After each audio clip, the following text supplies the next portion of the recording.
polymers, and now she's working on Catalysis, Depolymerization, everything she made. So kind of the beginning and the end. So turn the floor.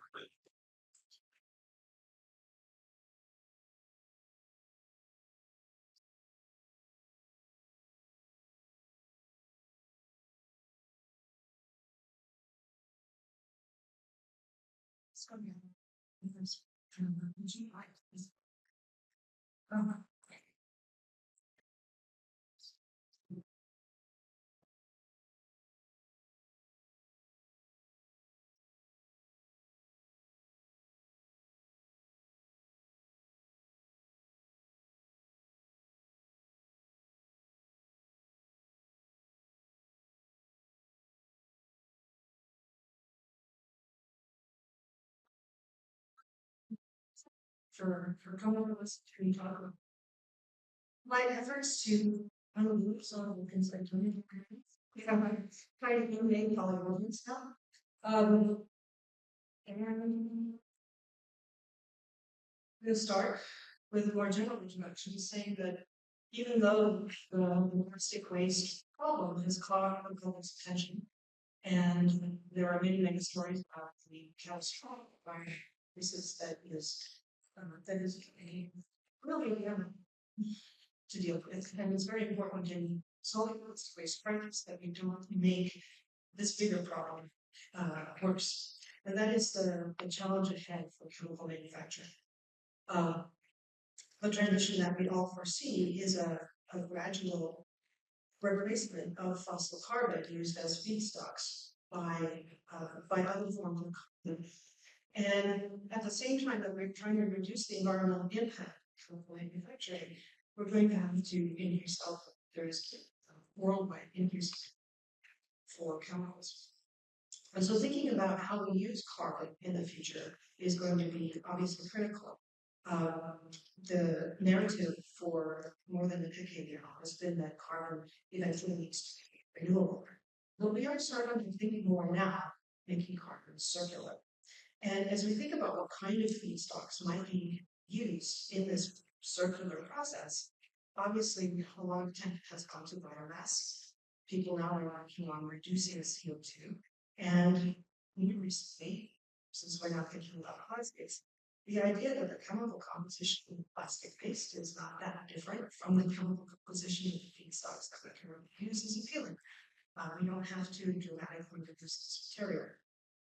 All right, so thinking now about the circular carbon economy and what does it mean in terms of our plastic trash that is currently generated in this linear way. I mean, you throw it away because it has so little value after it is used. The circularity in terms of taking that trash and recycling it to make low quality materials and recycling those low quality materials when they become trash. This is, in my view, a cycle that is they're going to produce a binary circularity for carbon. There's also the question of what we should make from this recycled carbon. And I was at a meeting a few weeks ago with some very well-intentioned people who were talking about recovering plastic waste from the ocean and turning it into recycled some cases. Well, I mean, the amount of plastic waste that we generate, which is a very significant fraction of all the plastic that we generate, is so much per person that you would have to be using something like as an unrealistic rate in order to use of this. So the question of scale is important. If we look at what kinds of carbon we need on a scale for production of polyolefins, we're really thinking about very large commodity chemicals. That has been told us our thinking, and I think it should be something that community is thinking about as it thinks about what we can make from these waste plastic. Obviously, the last two speakers have captured that by very nice. So the kind of circularity that we're thinking about is how to turn the plastic trash into the kind of refined carbon that could be then put back into to make perhaps their global plastics get the scale would be appropriate for that. So the idea, longer term, is this one, that eventually we could think of our plastic waste as a source of carbon for refineries.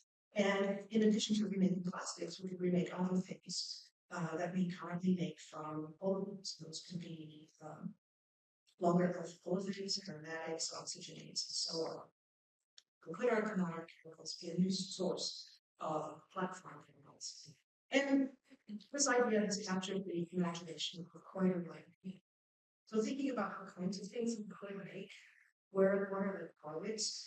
There's almost an image. And if we want to motivate the construction of more effective waste management systems in countries that need them in order to prevent the leakage of plastics into the environment, we have to think about this, which makes sense. Obviously, at the bottom of the value chain are fuels, and the market is very large, the value is very low, but it can be done. As the transition away from carbon-powered transportation accelerates, perhaps this target for plastic waste will diminish as well. But there are other possibilities, higher value, and the one that I'm going to talk mostly about today is going to be the polymers. As we're thinking about this, also very much thinking about energy solvent requirements, separations, catalysts, which have to be very robust for dealing with waste, for reasons that previous speakers have articulated, all of the contaminants material. And as I mentioned, we need to add value. So we started in this area a few years ago with collaborators from several institutions, including Barnard and Ames Lab, just hydrogenizing plastics to create short. You can liquefy the polyolefins in this way in a very simple process. So the catalyst that activates the hydrogen, activates the carbon-carbon bonds in the polyethylene, and you can make liquids. There's a lot of hydrogen used in this process. And so even though it's easy, a lot of people are doing it, and papers have been published. Again, thinking about the value added here, I think this is a difficult proposition. There are very complicated schemes, and I've been involved in some. Many other people have been involved in them. This is an interesting and complicated one that involves a photocatalytic hydrocarbonation of bromination of polyethylene followed by dehydrobromination to give unsaturated polymer, and then ethenolysis to clean it into smaller fragments, which could then serve different purposes potentially, including repolymerization to make new plastic materials.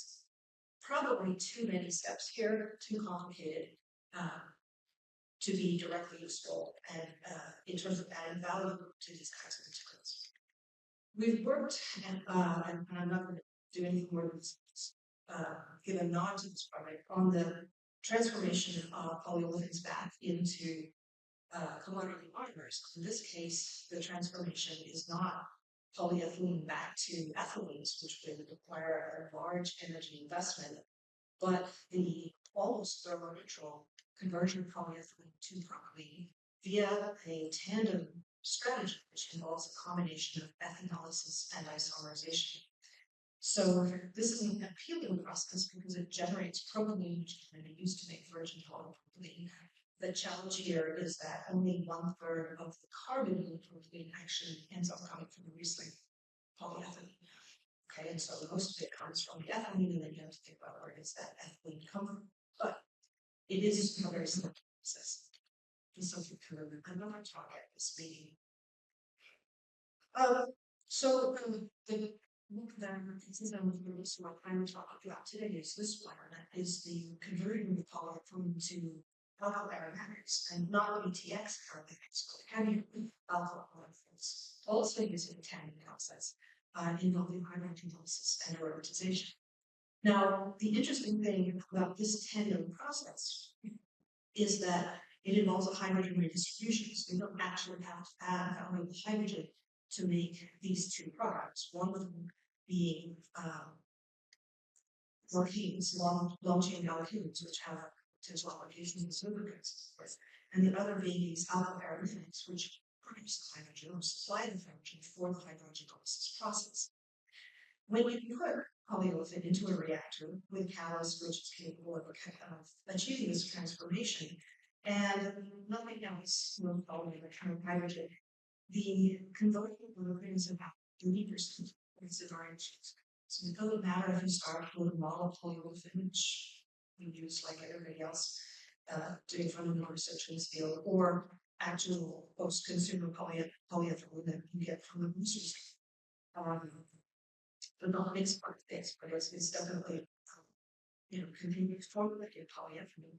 What comes from this is that 80% liquids, and those liquids are the color comes obviously not from the alpha benzene, it's higher present in trace amounts of materials, and there is but it's not half of the liquid products it's by medicine system. And this is particularly interesting because you can sulfonate those things potentially and make this is an alternative strategy to what we just heard about, a hydrogenation strategy to non-ionic surfactants. So, competing the custom Rampach process, no requirement for added reagents or solvents, tends to be a very cheap process. And in the case of the manufacture of lubricants and surfactants, you don't need precise control of the molecular weight of the products. All right, so thinking about how this process works, we're making aromatics at a relatively low temperature, 100 degrees. That process generates hydrogen. Unfortunately, it is not thermodynamically feasible to the extent that we would like at that temperature. We should not be at very high yields under these reaction conditions because of the thermodynamics. But the coupling of that unfavorable reaction with the favorable hydrogenalysis of the polyolefin makes the TAM process thermodynamically accessible.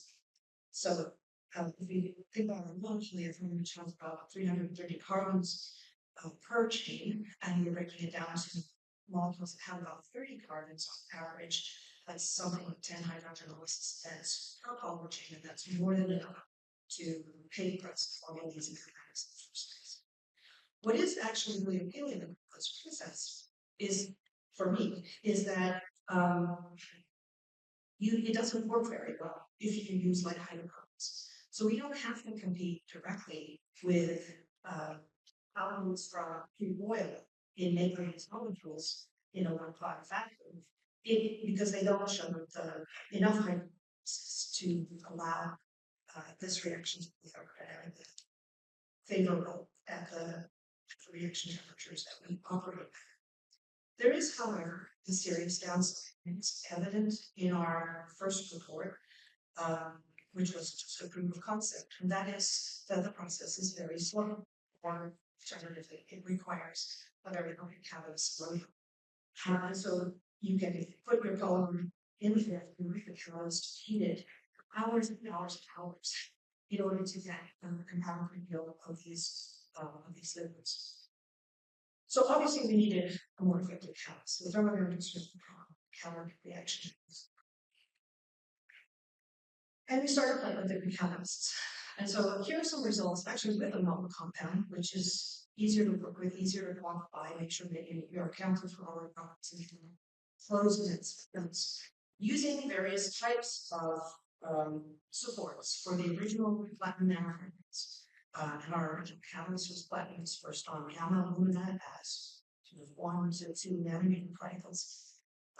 If we disperse those platinum nanoparticles with silica instead of gamma alumina, interestingly, absolutely nothing happens, okay, which was a surprise to me. I checked the proposition of should have expected that, but no reaction if the catalyst is platinum silica.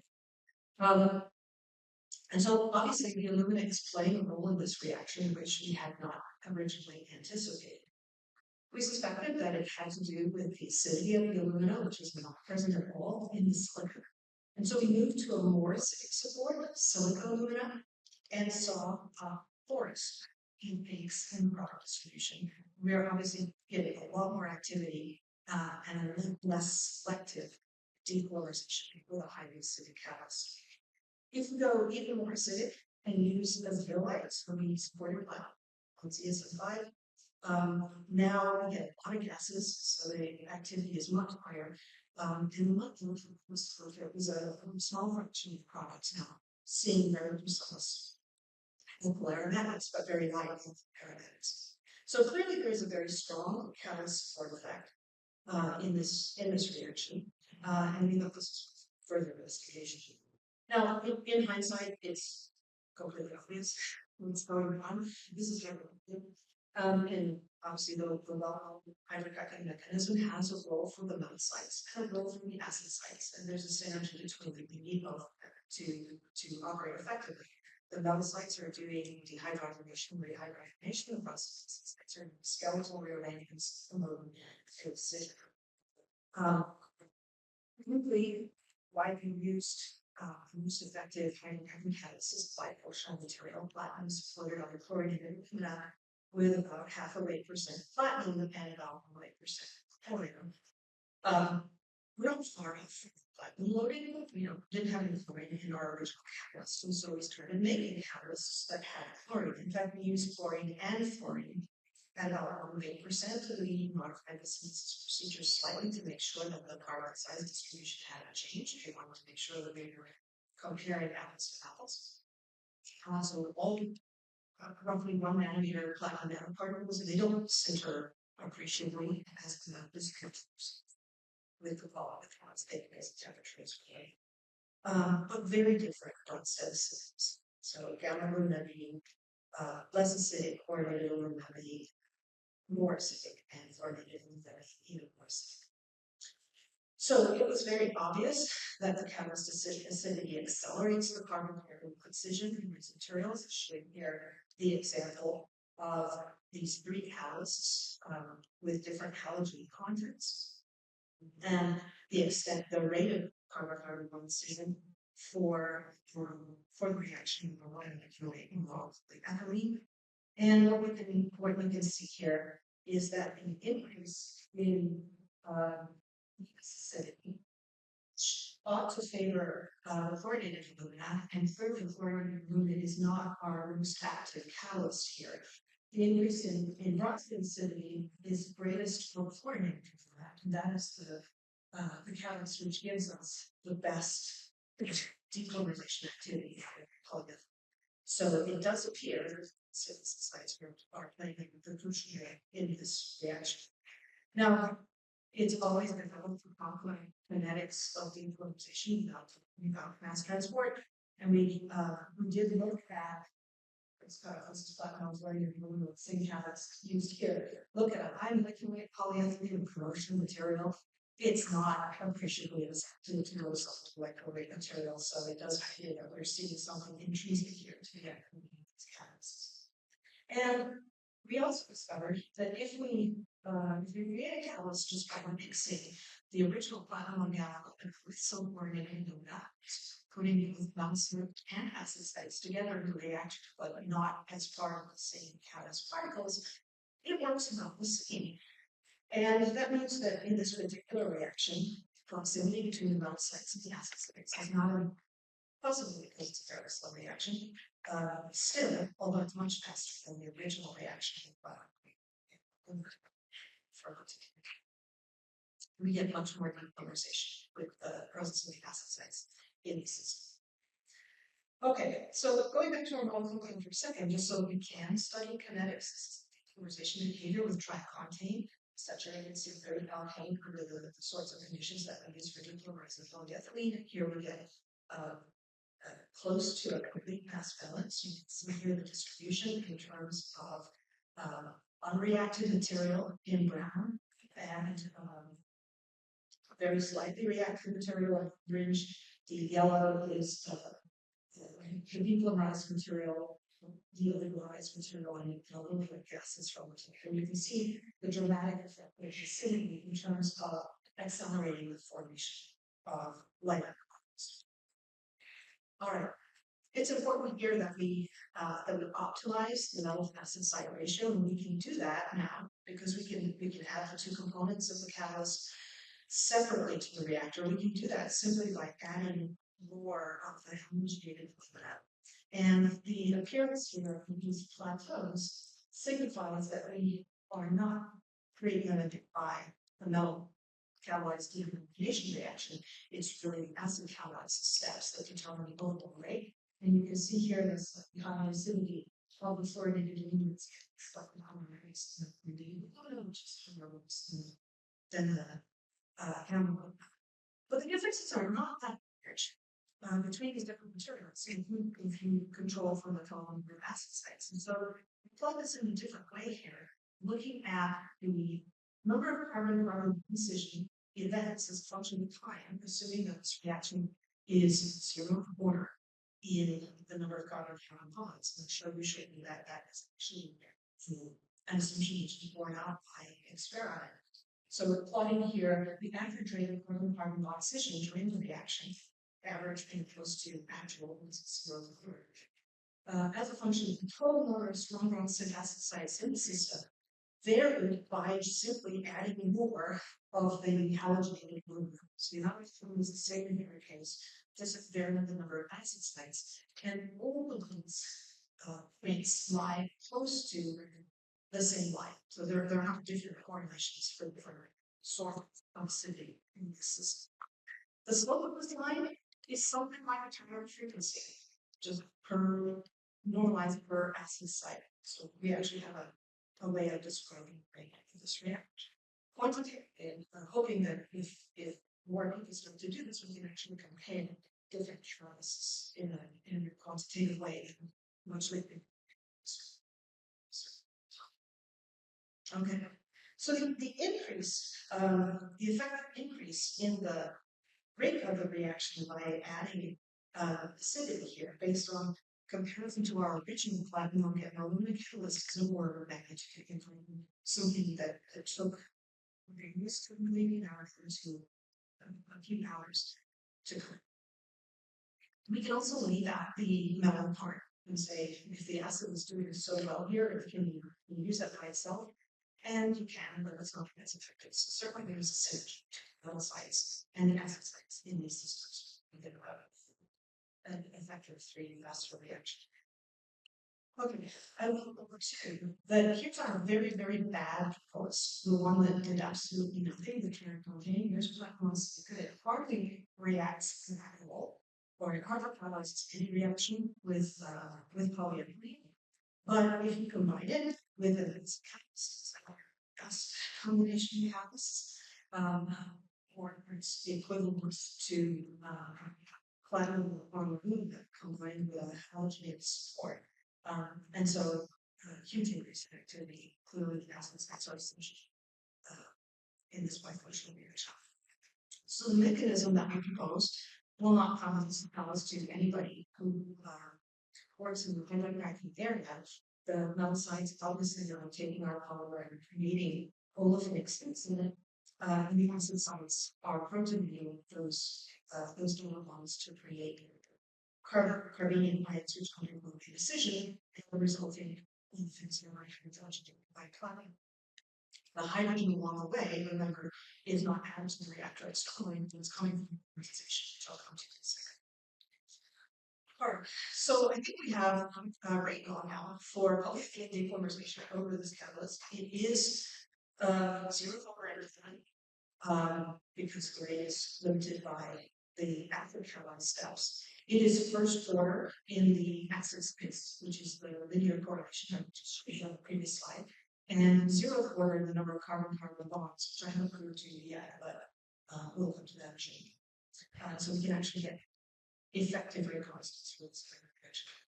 Now, one question to address in a whole sense is what is the role of polymerization in the system? We've performed this reaction pregnancy polyolefin, which has very few branches, pregnancy polyolefin, which has quite a lot. They behave similarly, provided you take the hardest polyolefin, grind it up, contacts, solid caps. The contact between can be slow. And I've actually drawn this hydroback mechanism starting from a site that hasn't aligned electron bond is forming and must go in an stable position to give the tri-substituted olefin because I want to protonated and make a co-amide regulate decision. But presumably that first forms at the site where the grant occurs, that would be your stay, and then needs to isomerize to the adjacent site in order for the subsequent reaction to happen. So, assuming that the isomerization is present, even if it's not over. So if we take our system, and we can start with a very linear hydrocarbon, and look at formation of alkyl glycerides, branch glycerides, as a function of the acidity of the system, we see that you don't need to like hydrocarbons, you don't need to store them on PE because the system generates its own branches as it goes. So the acid sites are promoting the isomerization and putting the branches in form. And obviously, the acid carbon spring formation in a long reaction from small molecular chemistry starts by forming an olefin on the linear chain, followed by this skeletal rearrangement, which puts onto the chain and then rehydrogenation to get branch materials. That if your polymer is initially containing other branches, and there are consequences in terms of types of products that we end up generating. Okay, so finally, the products that we actually see, the ones that we are most interested in because they are potentially the commercial value, are the alkyl aromatics. And the yellow alkyl aromatics here also correlates with the total in the system. There's a strong increase in the rate of formation of aromatics when we add more acidity to the system. And the regions of these branch alkyls involves here forming that alkyl initially at the thermodynamic stable position where the hydrogen is located in a metal catalyzed reaction, followed by bringing acid catalyzed enclosure and then dehydrogenation on the platinum side. So this is the reaction that generates the hydrogen needed for hydrogenalysis of the process.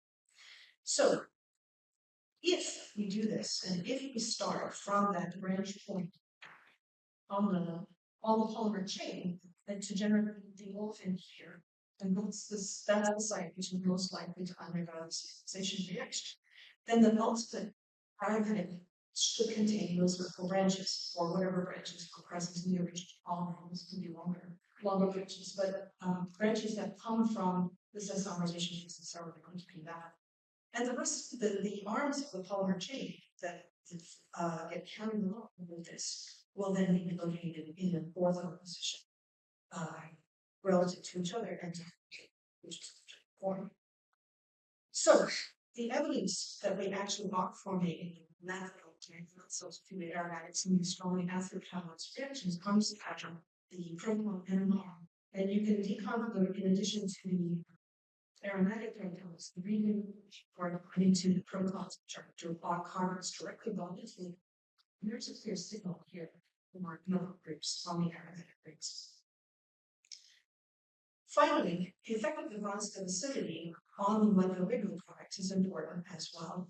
I described the initial reaction with very little constant acidity in the platinum catalyst and giving carbon numbers which were a little bit too high to be considered drop-in replacements for anhydrous surfactants, sort of something around C30 or so. And when we acidity in the catalyst, the reaction is more efficient, and we end up with lower carbon numbers, which are right in the surfactant. Peaked around C18 in the GDC, as you see. Are they actually dropping replacements for surfactants? We don't know yet. The typical C18 linear alkylbenzene is in like this, and created by alkylate benzene or a linear interalkylbenzene. Our polyethylene derived alkylbenzenes has triple branches in it, and is not necessarily a detriment to the biodegradability of the material. And they have two alpha branches directly bonded to the aromatic ring rather than separated. And so it remains to be seen if the work is underway right now to sulfonate these materials to test their surfactant properties to see how they compare. But what I took from here is maybe suggestive of that they may have similar things. So I want to come back finally to this effect the reactions you report in carbon-carbon bonds. And what let's say in terms of the discovery with hydrogen in this reaction. So I've emphasized several times already, we don't have to have hydrogen in the system. The system charged, so looking at the hydrogen is largely consumed from reactions. Not entirely. There's a little bit of hydrogen in there. And so we can measure at the end of the reaction in addition to the gases that we form in the yields. So in trying to measure kinetics of this reaction, we decided that it's important to try to keep the hydrogen constant, so we would stop the reaction every hour and adjust the hydrogen pressure in the hydrogen activity to go through that dynamic that we want to keep the hydrogen pressure constant in relation throughout the reaction. You can see the sort of hydrogen pressure that we're generating at the end of our reaction when we do any emission is 0.3 atmospheres. So we intentionally had 0.3 atmospheres hydrogen at 0.3 and kept the hydrogen pressure pretty constant throughout the entire process, just to see what we're doing. And you can see here the rate of the reaction, the middle actually and that same constant hydrogen pressure and it is like it is actually sort of there. Really wonder what would happen if we use different hydrogen pressures. Obviously, people doing reactors where they're not aiming to get aeronautics, they want saturated alkenes as products, will use much higher hydrogen pressures, order of energy time, only around as a product. But here, like at these levels of different hydrogen pressures, you can see that we get faster and faster reactions. But if that were at the expense of making aeronautics, then we would have defeated our purpose. The really interesting result, and this is brand new, writing this up right now, is that the alpha-benzene yield actually hits a maximum at some low hydrogen. And so we're seeing that here. I don't know precisely where the maximum is, but it's where in the end or have a certain hydrogen mixture in the reactor. Basically, what we are doing when we're adding hydrogen is suppressing the formation of polyaromatics, which is a good thing. You don't want polyaromatics for the carbon reaction mixture. Instead of making those polyaromatics from reacting components. And if you go to higher hydrogen pressures, you can see that there's a rapid drop off here and 80 atmospheres. So the effective low carbon pressure hydrogen in the reactor seems to be both to accelerate the reaction quite dramatically, so you can from days, 2 hours to less than an hour now in terms of the rate of this depolymerization reaction, and so physically increased the amount of these elements, which is a positive development, I think. All right, so wrapping up, I think this idea of not targeting necessarily direct depolymerization of polyolefins, which is very energetically demanding, is an interesting one. It requires thinking about 10 species coupling reactions together. And this idea of coupling aromatization is stumble on, which has turned out to be interesting in terms of being to unvalued lipid product under very violent reaction conditions. We've learned along the way that to create an catalyst, it needs to be non-functional. Means melanocytes perform redistribution of hydrogen and peroxidase sites to do the skeletal rearrangements and the carbon-carbon bond cleavage. You can adjust those to optimize the process. Some hydrogen, starting with some hydrogen reactions to the positive rate. It appears that polyolefins or polymers generally are preferred feedstocks for this process because of the tandem process that allows the polymer to act as hydrogen sink along the way for the hydrogen generated by the and we can think of this polymer as becoming carbon-based feedstocks for recycling chemicals. So I just will end here by saying that until 5 or 6 years ago, we think about our plastic waste. We put it in new ships that set halfway around the world and kind of well, quite sure what we do. We don't have to think about it. So the reason, and not just Americans do this, everybody in the world is doing this. And the reason that it worked, the reason that you could afford to ship plastic waste that had no value halfway around the world, it's like, well, the ships were going there and really they came here full of stuff you wanted to buy, and if you were going back to pick up more stuff and refill it with plastic waste. China did us a favor by saying we don't want your plastic waste anymore, forced us to think about what are we going to do with this stuff. But I think the idea now of creating value for this plastic waste makes us think that maybe in the future we are going to ship plastic waste to places where they will reprocess it and give it value. And in the long run, maybe this recycling carbon these places more than processed carbon that we had used for making all kinds of valuable materials, in the process solving not only the problem of running out of carbon from the chemical industry, but also keeping that plastic out of the environment because it now has. So, in other words, two mechanisms of storage. So I'll end by thanking all of my group, but most particularly one graduate student who picked up this project from the postdoc who started it. So Funkin was the guy who started it, he's now left my group. This guy, John Ryder, picked it up and has most of the work that I described to you today on the that explanation. It's definitely a big collaboration. We work with women from BFC, funded over Office of Science at the U.S. Department of Energy, University of Colorado, and these are collaborators from Santa Barbara, Illinois, and Cornell. So thank you very much for your attention. I would be very concerned.